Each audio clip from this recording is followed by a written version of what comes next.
Commission on Election sa pamamagitan ni Commissioner Ray Bulay. Mariin pong pinaalala at pinag-iingat ang mga kakandidato sa nalalapit na November 2 barangay at SK election sa premature campaigning.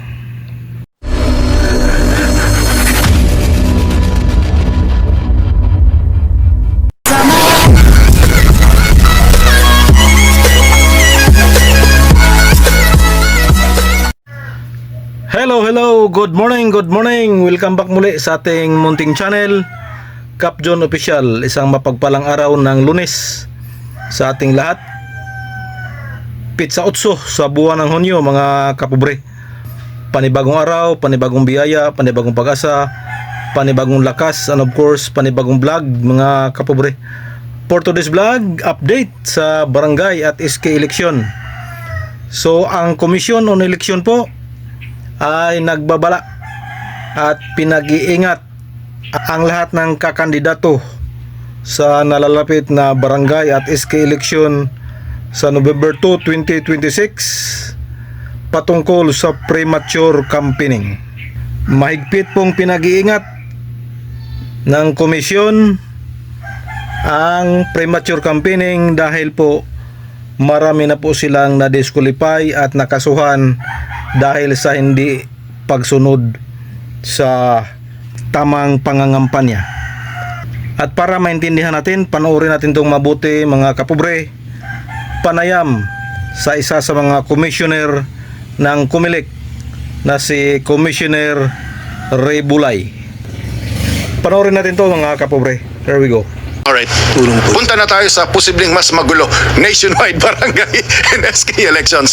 Yung mga pakain ng mga barangay officials ngayon, okay pa yan?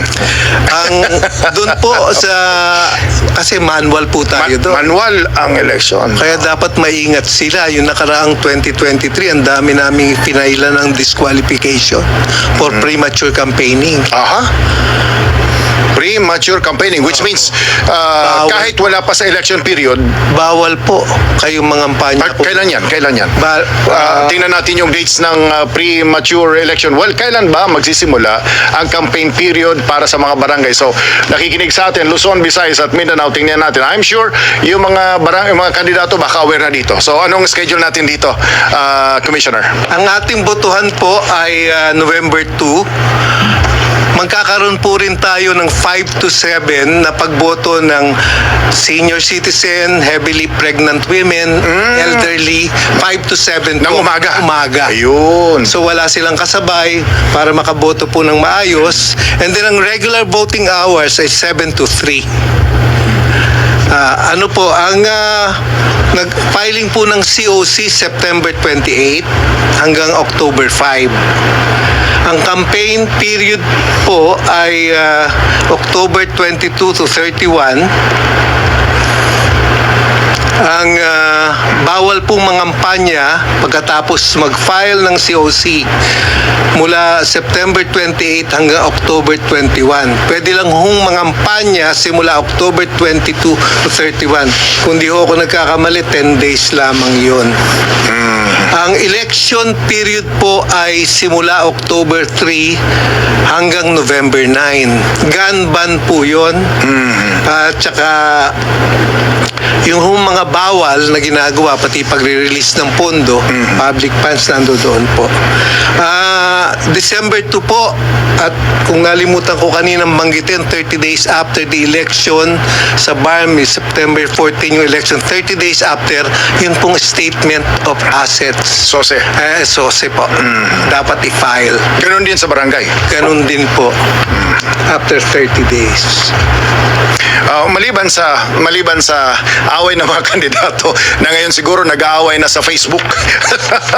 At teka, meron tayong regulations, halimbawa yung yung pagkampanya ba? Anong ibig sabihin ng bawal kailan yung campaign period? 10 days lang yung campaign 10 period. days lang po eh. And within that period or before that campaign period, Bawal po lahat eh. bawal lahat. Oo.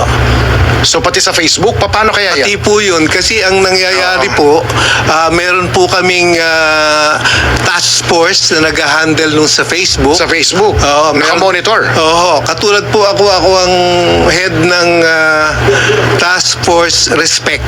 Bawal po yung mga pangangampanya sa pamamagitan ng survey na malakas itong kandidato.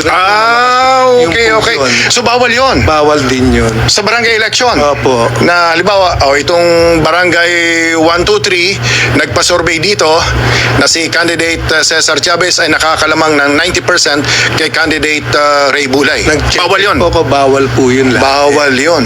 Kahit legitimate pa, kahit kakilala pa, Apo. kahit SWS pa workers, wala namang SWS siguro dyan. Ano? Bawal. Bawal talaga yon. Results. Bakit pinagbawal? Kasi po kung kung i-influence niya yung election, laban siya sa Fair Elections Act Okay. ng 1991. Bawal po 'yun. At yung mag-post nito may pananagutan. Meron po. Makakasuhan. Doon sa task force ko ho, makakasuhan at yung kandidato po na pangalan niya lumalabas doon, tatawagan po yun. Eh, yung kamag-anak, kung yung kamag-anak na ang nag-post, hindi yung kandidato mismo. So show cause din ho yung kandidato. Ganun po ginawa namin kasi ang daming kumatatandaan nyo ng 2023. Okay. So, Maraming DQ. kapag pangalan ko, kandidato ako sa barangay, halimbawa, Pandakan, ganyan, kandidato ako. Tapos, wala naman akong kinalaman sa survey, pero kamag-anak ko, kaibigan ko, inilabas na survey dito sa Pandakan, ako ang leading. Ipapatawag niyo ako? Oo, patanggal nyo na ho para sigurado. Dapat meron akong gawin na paraan si kandidato na leading, at least yung leading, uy, itanggal mo yan. Dapat in writing siguro, etc. para in good faith. Wala talaga. Marami po niyan yung tarpaulin eh. Tarpaulin. Lalo na So kung tarpaulin makita siguro. mo yung mukha mo doon, tanggalin mo na para sigurado. Mas magiging mapayapa ba yung tingin nyo? Did we learn from the previous barangay Yeah. elections? Noong po 2023, dahil COMELEC control talaga lahat, pati yun, binawal namin yung early campaigning na yun, premature campaigning. Maganda po yung resulta. Walang masyadong gulo. Madali po natapos yung proklamasyon. Alright, si punong barangay ngayon gustong tumakbo or si private citizen gustong tumakbo sa pagkapunong barangay, dinala niya yung mga kababaihan o mga kabataan sa Baguio City halimbawa. Wala pang campaign period. Bawal ho ba yan? Pag nakunan po ng picture, meron po kaming isang kasong ganun eh. Basta nag-file ka na ng kandidato, hindi ka pa nag-file. Kung nakapag-file ka na ng kandidato, meron na kaming jurisdiction Sa sa kanya. iyo. Oo. So basically, kung yun ay mapapatunayang pagkampanya, pati ho mga yung money platforms, yung pagpapadala, pati po yun kausap namin ng Bangko GCash. Sentral. Oo. Si kandidato ganito, Tinitignan po namin may yung ginamit na petsa. isang GCash app. Pag petsa. pumasok yung petsa, Campaign period ito. oo. Eh kung ginagawa ito bago mag-campaign period, Di titignan po, re-reviewin pa rin kasi kung kandidato ka eh. later on naging kandidato, Kung you will kandidato establish the ka. pattern. Yes. So, kumbaga may pattern na, no? Yes. Say 15 days before the campaign period, namimigay ka na, nagpapatur ka na.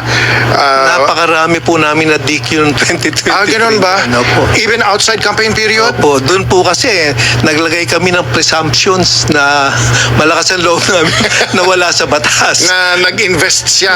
Oo, no, something like those. Nag-invest siya ng resources para to his advantage. Yes. Na Yes. magbigay ng pabor para during election, Yes. sisingil siya ng pabor niya. Dahil pinadala kita sa Baguio, pinadala kita kung Pati saan, paggamit ng resources ng ng gobyerno. gobyerno. Mahigpit kayo dyan? Mahigpit po at we have the cases to prove it. So yan po, mariin pong pinag-iingat ng Commission on Election sa pamamagitan ni Commissioner Ray Bulay na dapat po sumunod sa mga alay-tuntunin sa COMELEC. At sa kanyang panayam po ay binigay po niya ang activities or calendar of activities para sa nalalapit na barangay at SK election sa November 2, 2026. iniisa-isa po niya ang mga aktibidades at yan ay dapat panoorin at i-take note ng ating mga nagbabalak na kakandidato sa barangay at SK election. So yan po mga kapobre ang ating quick update. Pagkatapos nito ay punta tayo doon sa kaganapan sa Senado dahil magkakaroon ng hearing sa Senate Blue Ribbon Committee sa pangunguna ni Senador Erwin Tulfo. So tingnan natin yan mamaya dahil nung nakarang araw ay nagsagawa na po ng hearing sa Blue Ribbon Committee sa pangunguna naman ni Senador Marcolita. So tingnan natin ngayon kung ano ang magaganap. So this is your Cap John Official. Please subscribe, like and share. Please support. Bye-bye and God bless us all.